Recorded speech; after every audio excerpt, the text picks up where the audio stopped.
Hello friend, ग्लिंकी kitchen में आपका स्वागत है। तो यहाँ पर जो देखिए मैंने प्याज, काली मिर्च और ये लाल मिर्च ली है और चना है भुना हुआ, आप देख सकते हैं। तो इनसे एक बहुत ही चटपटा नाश्ता बनेगा। तो इससे पहले मेरी बेटी आपको पार्ट 2 भूतिया घटना घटी थी उसकी कहानी आपको बताएंगी।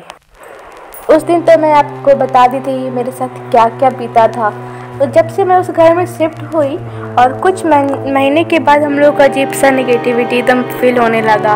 उसके बाद हम लोग जब रात में हम लोग एक ही बेड पे सोते थे, मतलब 2 बेड अटैच था एक रूम में, हम दोनों सो रहे थे, मतलब हम भाई बहन सब सो रहे थे एक साथ। ऐसा लगा रात के 12 बजे तक हम लोग को नींद तक नहीं आ रही थी। और उसके बाद मैं आपको बता दूँ कि रात तो हो चुकी थी, लाइट भी कट गई और इन्वर्टर नया था, लेकिन इन्वर्टर का लाइट भी नहीं आ रहा था। और इन्वर्टर का लाइट भी नहीं आ रहा था। उसके बाद मैं आपको स्टार्टिंग बात भी बताती हूँ। तो फ्रेंड, मैंने प्याज का पेस्ट बना लिया है। अब देखिए कढ़ाई मैंने गरम करके उसमें 1.5 चम्मच तेल डाल दिया। आप यहाँ पर 2 चम्मच भी तेल ले सकते हैं सरसों का। और देखिए मैंने इसमें आधी चम्मच हल्दी डाल दी है, जो लाल मिर्च, काली मिर्च और प्याज का मोटा मोटा पेस्ट है। देखिए हम कढ़ाई में डाल देंगे मसाले को और इसे भून लेंगे। तो बस हमें इसे मीडियम फ्लेम पर ही भूनना है, ज़्यादा हाई फ्लेम पर नहीं भूनना है। और ज़्यादा मसाला भूनना नहीं है फ्रेंड। अभी आप देखते हैं, स्किप मत कीजिएगा। और जो मसाले लगे हैं ना जार में, उसे भी मैं और धो के डाल दूँगी। प्लेट में जो लगे उसे भी मैं धो के डाल दूँगी। और एकदम मीडियम फ्लेम कर ही आप मसाला भूनें। हमें मसाला सब्जी की तरह नहीं भूनना है। उसके बाद इन्वर्टर तो नया था, लेकिन उसकी भी लाइट नहीं आ रही थी। इन्वर्टर फुल चार्ज था। फिर हम लोग सोए हुए थे, मेरी बहन जगी थी और मैं भी जगी थी। हम दोनों को तो नींद भी नहीं आ रही थी। देखिए फिर मैंने इसमें पानी डाल दिया है। अब हम इसे क्या करेंगे, 2.5 मिनट तक भूनेंगे, ज़्यादा नहीं।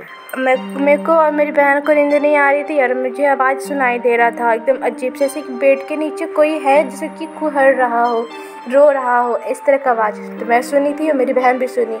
मेरी बहन मुझे बोलती है कि तुम्हें कुछ सुनाई दे रहा है क्या? मैं बोली कि लगता है इसको भी सुनाई दे रहा है। फिर बोली कि नहीं, मुझे तो कोई सुनाई नहीं दे रहा है कुछ भी, चलो सो जाओ, रात ज़्यादा हो गया है, कल सुबह उठना भी है। फिर कल सुबह उठी तो मैं बोलती है कल तुम्हें कुछ रात में सुनाई दे रहा था क्या? तो बोलती हाँ, हमको भी सुनाई देता। तो देखिए फ्रेंड, ये मसाला गीला है, इसी तरीके से रखना है।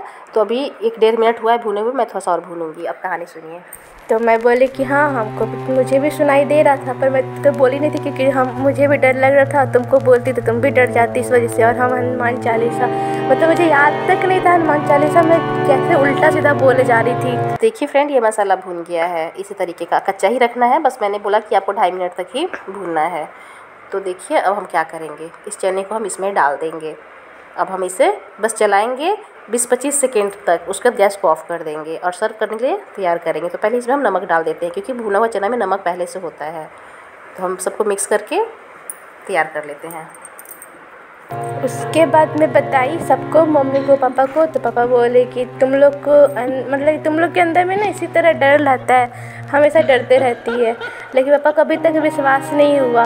उनको तो कुछ मतलब कि उनको विश्वास ही नहीं होता था कि हम लोग क्या क्या फील करते हैं उस घर में। उसके बाद मम्मी जब किचन में खाना बना रही होती थी या फिर बर्तन धो रही थी, जैसे कि पैर में ना गुदगुदी जैसे लगाते हैं ना, वैसा गुदगुदी किसी ने लगाता था। ऐसा आवाज़, मतलब कुछ भी एकदम गंदा गंदा स्मेल, जैसे बाल जलने का स्मेल आते रहता था उस घर में। तो देखिए फ्रेंड, ये बन गया है। तो हम इसे अब सर्व कर लेते हैं एक प्लेट में। और उसके बाद देखिए मैं क्या करती हूँ, गंदा गंदा स्मेल। फिर हनुमान चालीसा, मतलब कि घर में हमेशा हनुमान चालीसा बजते रहता था, लेकिन फिर भी उतना मतलब कि डर नहीं लगता था। लेकिन अजीब सा स्मेल आने लगा।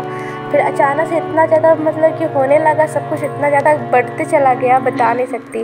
और एक वजह से कि मैं तो सोई हुई थी, मुझे लगा कि मेरे ऊपर ना ब्लैक कलर का एकदम जो साया होता है ना, मेरे ऊपर आ गया। एकदम मैं नींद में थी उस वक्त। आई मेरी बहन को ना कुछ सुनाई दे रहा था और मैं सोई हुई थी, एकदम नींद में सोई थी। मेरे ऊपर भी चला कोई आया और हम ना उसे धकेल दिए, जैसे दोनों हाथ से जैसे कि पुश करते, जो से धक्का मारते, वैसे मैं धकेल के जय हनुमान बोलने लगी।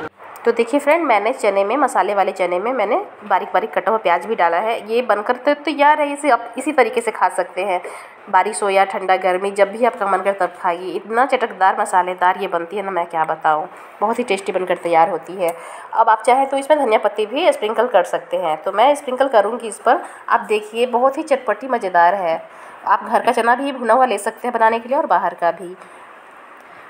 आगे मैं स्टोरी में बाद में सुनाऊंगी, बहुत लंबी स्टोरी है। मेरे साथ उस घर में क्या क्या फील की, क्या क्या बिताई मैं उस घर में। ऐसा होता है ना, कोई कोई घर ऐसा ही होता है जिसमें ना कुछ होता है, लेकिन महसूस सिर्फ कर सकते हैं जो आप पे ऊपर बीतता है। मुझे तो हमेशा हर वक्त फील होता था जब मैं उसमें शिफ्ट हुई थी फ्रेंड, तो मुझे ना 2 साया दिखा था उस जिस रूम में मैं सोई थी उस रूम में, और मैं रात भर डर रही थी। लगा था कि वो साया जो है ना ब्लैक कलर का 2 साया था जो मुझे ही देख रहा है। तो फ्रेंड मैं अब बाद में कहानी आपको भी बताऊँगी, मेरे साथ भी घटी है। तो फ्रेंड आप मेरे चैनल पर पहली बार है तो मेरे चैनल को जरूर सब्सक्राइब कीजिए, ज़्यादा से ज़्यादा लाइक शेयर और कमेंट कीजिए।